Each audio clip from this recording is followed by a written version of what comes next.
মঙ্গলবার থেকে বাড়তে পারে শীত।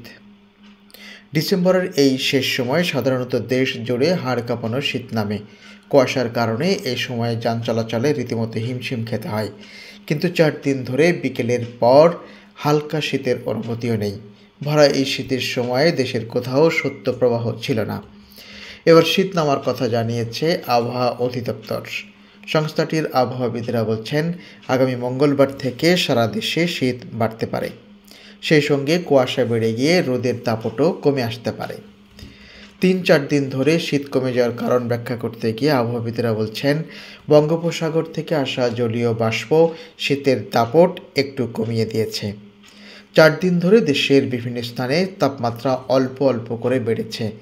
দিনে রোদের দাপটও থাকছে বেশি। এই পরিস্থিতিতে আবহাওয়া অধিদপ্তর বলছে, আগামীকাল থেকে সারা দেশের তাপমাত্রা অল্প অল্প করে কমতে পারে। আবারও জেঁকে নামতে পারে শীত। দেশের বিভিন্ন স্থানে শৈত্যপ্রবাহ শুরু হতে পারে।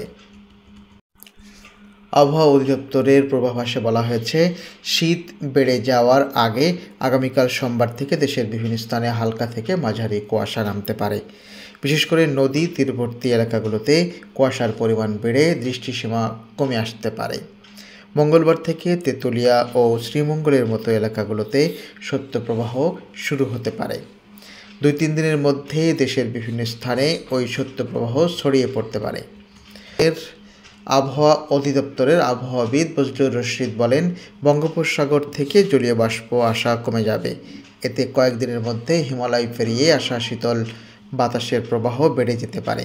এতে নতুন বছরের শুরুতেই তাপমাত্রা কমে শীত বাড়তে পারে। মাসের শুরু থেকেই শুরু হয়ে শৈত্যপ্রবাহ প্রথম সপ্তাহ জুড়ে দেশের বিভিন্ন স্থানে চলতে পারে। সেই সঙ্গে কুয়াশাও বাড়তে পারে। আবহাওয়া অধিদপ্তরের পর্যবেক্ষণ অনুযায়ী রোববার দেশের সবচেয়ে কম তাপমাত্রা ছিল মৌলভীবাজারের শ্রীমঙ্গলে 11 ডিগ্রি সেলসিয়াস, আর রাজধানীর সর্বনিম্ন তাপমাত্রা ছিল 16.3 ডিগ্রি সেলসিয়াস।